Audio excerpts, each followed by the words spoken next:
van. Yeah.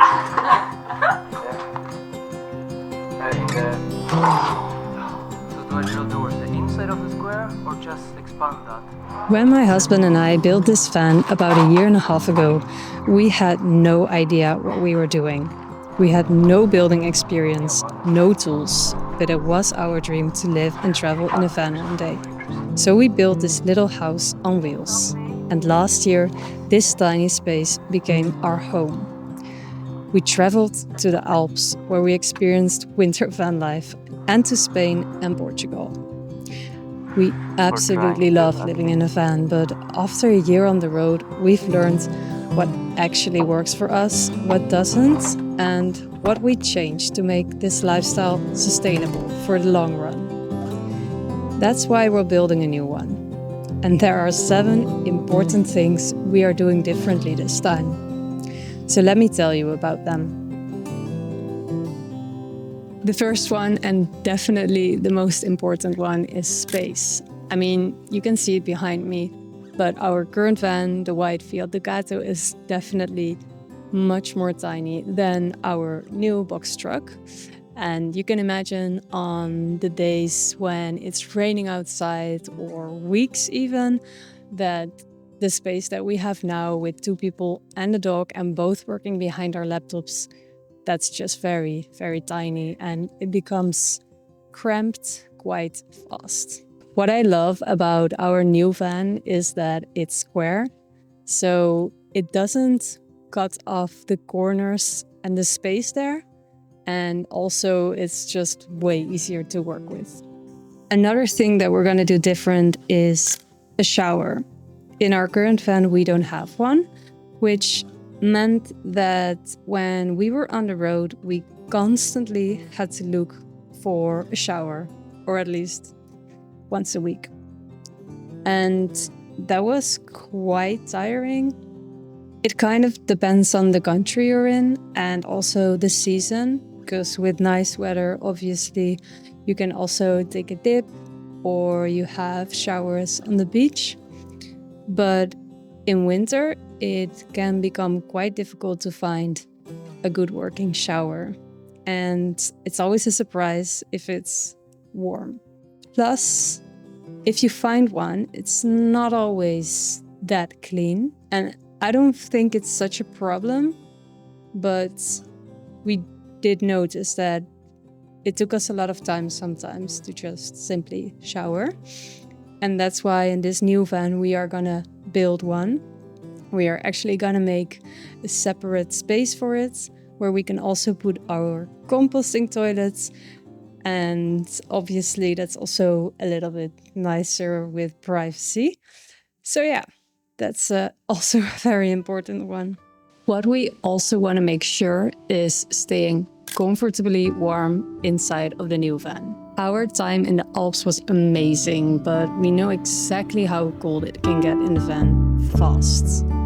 We used our diesel heater every single day there, but not at night because it was simply too noisy, which sometimes even led to waking up from the cold. And in the mornings, waking up with temperatures below 0 in the van. That's why we knew we wanted an upgrade for this van. And that's why I'm so excited that Webasto and Cargo Systems said yes to collaborating on this build with me. So earlier this week, we drove to their workshop to get it installed.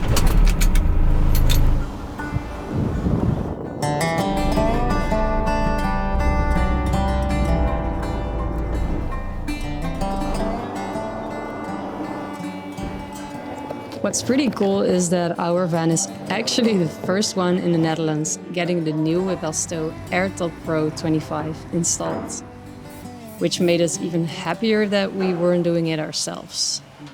Some parts of a van build I'm perfectly happy figuring out as I go, but when it comes to figuring out something as important as heating, I just want it done properly. So it was nice knowing the installation was in the hands of people who do this every single day. Since this van is going to be our home again, we wanted something reliable that we can count on for years to come. And because we spent so much time living in such a small space, having a quieter heating was also a big plus for us. And honestly, having this new diesel heater really gets me excited for the upcoming adventures in the mountains and even reconsidering certain locations we might go to. In our current van, we have a slide-out bed, which is quite cool and it works really well and it sleeps so comfortable. But we need to make the bed every single day. And that's something that I don't really like. So since we're building a new van, we're not gonna go for that system anymore. But we do want to save the space. So what we are going to do, if that works out, hopefully, we're gonna make a lift bed in the van, which will be above where I'm sitting now in this area. And yeah, it's gonna be 160. So our current bed, to have an idea, is I think 125 or 128, which is very cozy. And we're actually really comfortable and have enough space. Interesting enough. But our new bed is gonna be way bigger. It's 160. So that's gonna be cool. What I really like about our current van is that we have a separation wall from the cabin to the living area, which means you really do not notice that you are inside of the van, especially at night when you have everything closed. But it is kind of uncomfortable when you arrive somewhere at night and you want to go to the back and you need to walk around or it's raining a lot. It's not such a big deal, but with this van, and that's a big plus in my opinion, the wall that goes to the cabin is attached to the cabin, which is not with every box truck. It's usually separated, but with this one, it's one thing, which makes it that we can actually make a walkthrough. So we are gonna make a door behind here. It's not exactly gonna be these measures. This is just taped for us to have an idea.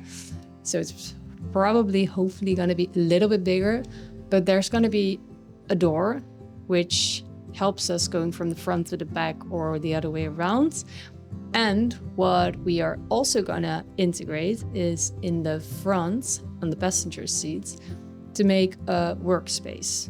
Because Matthias, my husband, started working at a different company, or actually went from freelancing to having his own company to working for an employer, which he loves, but he has a lot of meetings and he works American hours. So for me, at this point, in this tiny space, without any separation, it can become quite annoying when you're in the evening trying to chill or maybe even go to bed already, that then someone is having a meeting.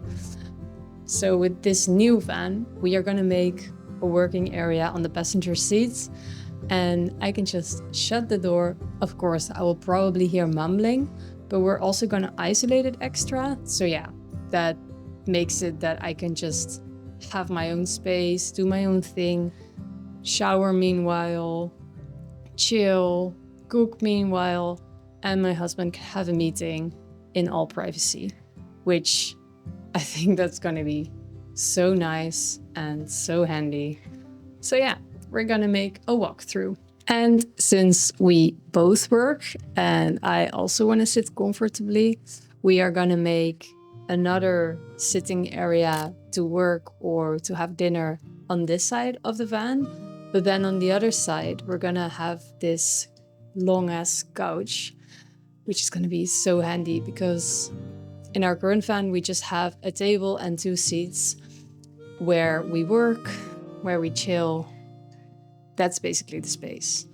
And what I have been missing is after a work day behind a laptop on the same seat, what I really miss is then to be able to, after a walk, really like chill on the couch. Like, I mean, when you come home from work, you maybe just want to lay down on the couch a little bit before cooking or just chill a little bit. And that was the same seat as where I had been working on the whole day. So that's something I'm really gonna like, to have a space here to sit, and then we have like 2 seats and a table, which is also just gonna be cozy for dinner, and then a couch on the other side. So yeah, really looking forward to that. And something I forgot to mention, the seats we have now are not really ergonomic. And I know that it's difficult to make something very ergonomic with wood in a van, but this time we are really going to take into account comfort. So we're trying to make it more ergonomic to be able to not get back complaints while working in a van. So yeah, also aiming for that one. Something we have already done different on this new build is the windows. On our current van, we had to take into account the metal beams that the van has inside. The windows had to be underneath, which meant that then I'm standing, but I cannot look outside. I need to like dive to see something. And I thought that was a shame. So with this build, we wanted to put them higher.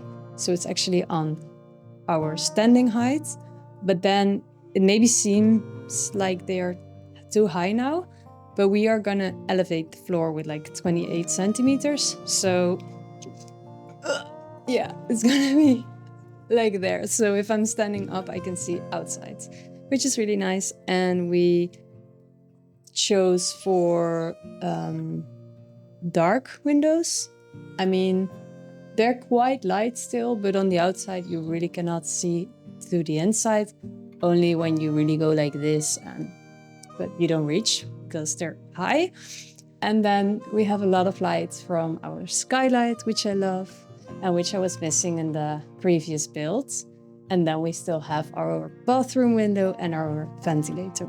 So yeah, there are quite some things we're doing differently this time, especially because of our previous van build experience. And if you're curious about the rest of the build or van life in general, make sure to follow along on the journey.